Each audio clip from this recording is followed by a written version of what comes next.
Hi friends, this is Venkatesh Devasani. త్వరలో ఆంధ్రప్రదేశ్లో జరగబోయేటువంటి పోలీస్ కానిస్టేబుల్ ఎగ్జామ్కు సంబంధించినటువంటి మోస్ట్ ఎక్స్పెక్టెడ్ కరెంట్ అఫైర్స్ ప్రశ్నలని గత కొన్ని రోజులుగా డిస్కస్ చేయడం జరిగింది. నేటి వరకు 60 ప్రశ్నలకు పైగా డిస్కస్ చేయడం జరిగిందండి. ఈరోజు డిస్కస్ చేయబోతున్న మొదటి ప్రశ్న ఓవరాల్గా 61వ ప్రశ్న చూడండి. 2024 సంవత్సరానికి సంబంధించి కేంద్ర సాహిత్య అకాడమీ అవార్డుని ఎవరు దక్కించుకున్నారు అని అడుగుతున్నారండి. ఈ యొక్క కేంద్ర సాహిత్య అకాడమీ అవార్డు అనేది తెలుగు భాషలో 2024 సంవత్సరానికి సంబంధించి దక్కించుకున్నటువంటి గ్రహీత వచ్చేసి ఆంధ్రప్రదేశ్ రాష్ట్రానికి సంబంధించి పల్నాడు జిల్లావాసి అయినటువంటి రచయిత కవి అయిన పెనుగొండ లక్ష్మీనారాయణ గారికి ఈ యొక్క కేంద్ర సాహిత్య అకాడమీ అవార్డు అనేది 2024 సంవత్సరానికి సంబంధించి రావడం జరిగింది. అయితే ఈ యొక్క అవార్డుని 2025 మార్చి 8వ తేదీన ప్రదానం చేయడం జరిగిందండి.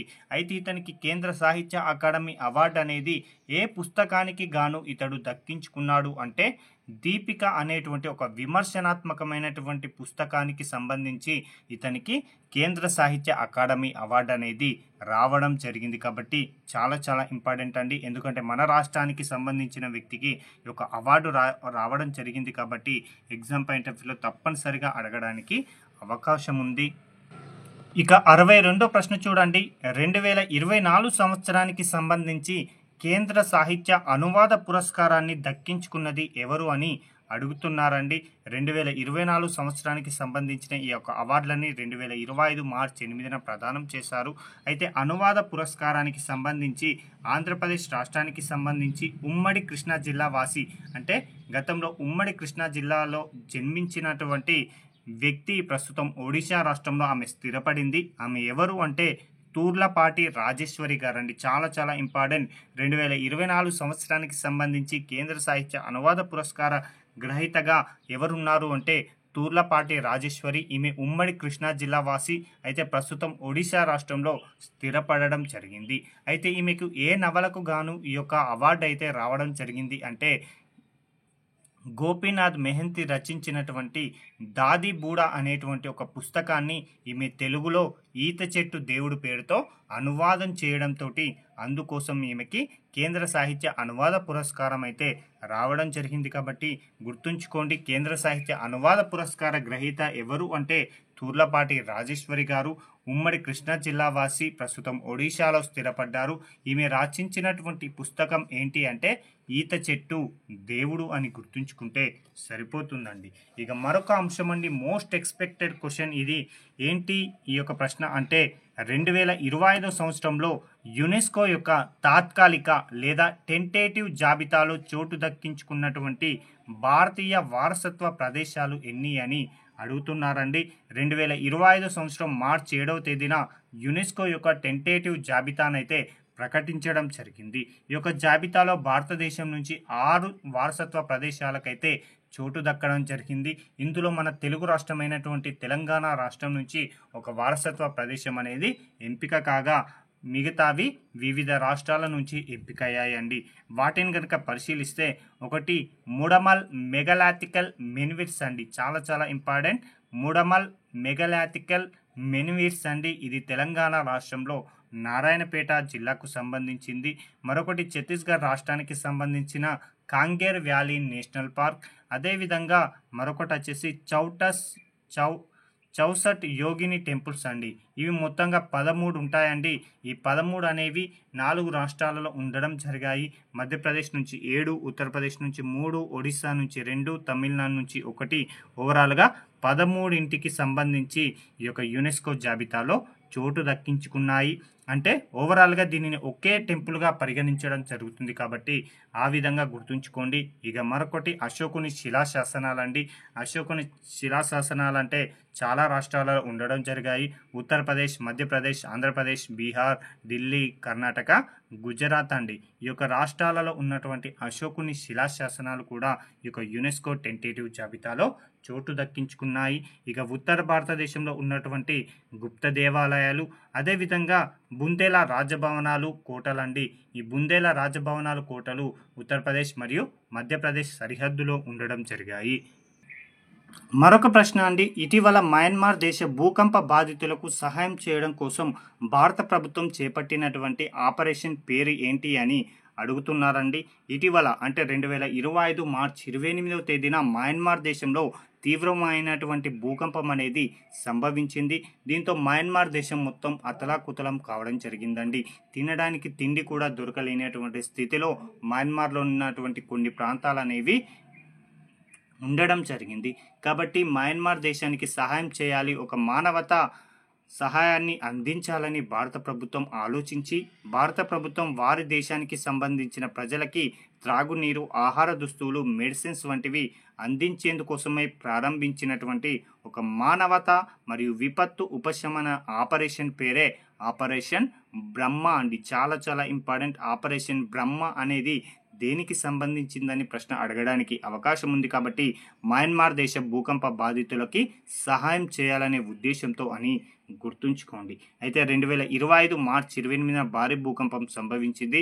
మొదటిసారిగా దాదాపుగా 7.7 రిక్టర్ స్కేల్ పైన ఈ యొక్క భూకంపం నమోదు కాగా, రెండవది 6.4 అనేది భూకంపం తీవ్రత అనేది రిక్టర్ స్కేల్ పైన నమోదైందని గుర్తుంచుకుంటే సరిపోతుందండి.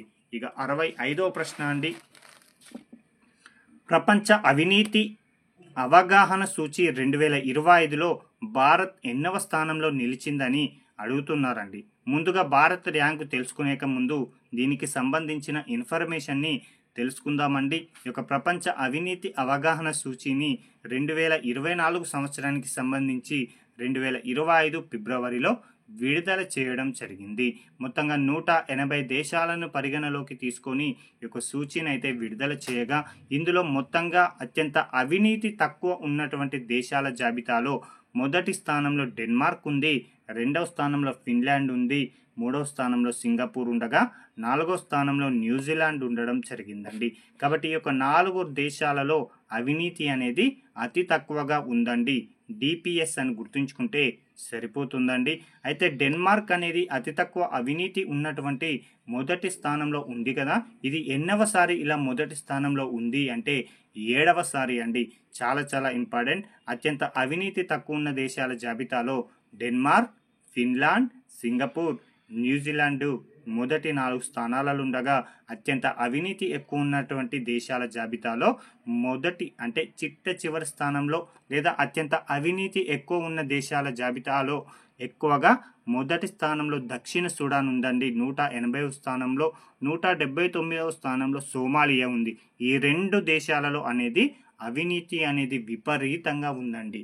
ఇక్కడ కనుక పరిశీలిస్తే ప్రపంచ అవినీతి అవగాహన సూచీలో అత్యంత అవినీతి ఎక్కువ ఉన్న దేశాలు ఏవి అంటే దక్షిణ సూడాన్, సోమాలియా అని గుర్తుంచుకోండి. వాటి ర్యాంకులను గుర్తుంచుకోండి. అతి తక్కువ అవినీతి ఉన్నటువంటి దేశాలు అంటే ఈ యొక్క 4 దేశాలను గుర్తుంచుకోండి. ఇక్కడ భారత్ యొక్క ర్యాంకును కనుక పరిశీలిస్తే 2023 సంవత్సరంలో భారత్ యొక్క ర్యాంక్ అనేది 93 ఉండగా, 2024 సంవత్సరానికి సంబంధించి 96గా ఉండడం జరిగిందండి. చాలా చాలా ఇంపార్టెంట్ అండి. 2023లో 93వ స్థానంలో ఉన్న భారత్ 2024 నాటికి అవినీతి అనేది భారత్లో మరింత పెరిగి 96వ స్థానానికి చేరుకోవడం అనేది జరిగింది అని గుర్తుంచుకోండి. ఇక మరొక అంశం అండి, 66వ ప్రశ్న చూడండి. ఐక్యరాజ్య సమితి ప్రదానం చేసేటువంటి అత్యున్నత పౌర పురస్కారమైనటువంటి ఛాంపియన్ ఆఫ్ ది ఎర్త్ 2024 అవార్డును దక్కించుకున్నది ఎవరు అని అడుగుతున్నారండి. 2024 డిసెంబర్ 10వ తేదీన ఈ యొక్క యుఎన్ఓ ప్రదానం చేసే అత్యున్నత పౌర పురస్కారం ఛాంపియన్ ఆఫ్ ఎర్త్ అవార్డును దక్కించుకున్నటువంటి వ్యక్తి ఎవరు అంటే ప్రొఫెసర్ మాధవ్ గాడ్గిల్ అండి. చాలా చాలా important. Champion of the earth 2024 గ్రహీత ఎవరు అంటే ప్రొఫెసర్ మాధవ్ గాడ్గిల్ అండి. ఇతడు లైఫ్ టైమ్ అచీవ్మెంట్స్ కేటగిరీలో ఈ యొక్క అవార్డునైతే దక్కించుకోవడం జరిగింది. తద్వారా ఈ యొక్క కేటగిరీలో అవార్డు దక్కించుకున్నటువంటి తొలి భారతీయుడండి. ఇంతవరకు కూడా ఈ యొక్క లైఫ్ టైమ్ అచీవ్మెంట్ కేటగిరీలో ఏ యొక్క భారతీయుడికి కూడా అవార్డు అయితే రాలేదండి. తొలిసారిగా ప్రొఫెసర్ మాధవ్ గాడ్గిల్ గారికి ఈ యొక్క అవార్డు అయితే రావడం జరిగింది. అయితే ఈ యొక్క అవార్డుని ఎప్పుడు ప్రారంభించారు అంటే మాత్రం 2005వ సంవత్సరం అని గుర్తుంచుకోండి. నేడు 2025 అండి. దాదాపుగా 20 సంవత్సరాలు అవుతుందండి ఈ యొక్క అవార్డును ప్రారంభించి. అయితే ప్రొఫెసర్ మాధవ్ గాడ్గిల్ గురించి ఒక అంశాన్ని కనుక డిస్కస్ చేసుకున్నట్లయితే భారతదేశంలో పశ్చిమ కనుమలు ఉంటాయి కదా, ఆ యొక్క పశ్చిమ కనుమల పరిరక్షణ కోసమై ప్రొఫెసర్ మాధవ్ గాడ్గిల్ అధ్యక్షతన 2010 సంవత్సరంలో ఒక కమిటీని కూడా ఏర్పాటు చేయడం జరిగింది. ఇదంతా కూడా మనం జాగ్రఫీ పాయింట్ ఆఫ్ వ్యూలో ఆల్రెడీ చదువుకొనే ఉంటాం కాబట్టి చాలా చాలా ఇంపార్టెంట్ అండి. ఇక 67వ ప్రశ్న చూడండి. 67వ ప్రశ్న చూడండి. 2025 జనవరిలో వరల్డ్ హెల్త్ ఆర్గనైజేషన్ వారు మలేరియా రహిత దేశంగా దేనిని ప్రకటించిందని అడుగుతున్నారండి. కాబట్టి 2025 జనవరిలో వరల్డ్ హెల్త్ ఆర్గనైజేషన్ వారు జార్జియా దేశాన్ని మలేరియా రహిత దేశంగా ప్రకటించడం జరిగింది. తద్వారా ప్రపంచంలో మలేరియా రహిత 45వ దేశంగా జార్జియా దేశం అనేది అవతరించడం జరిగింది. కాబట్టి గుర్తుంచుకోండి, 2025 జనవరిలో మలేరియా రహిత దేశం అంటే మనకు గుర్తుకు రావాల్సింది జార్జియా దేశం అండి. అదే 2024లో కూడా WHO 2 దేశాలను మలేరియా రహిత దేశాలుగా ప్రకటించింది.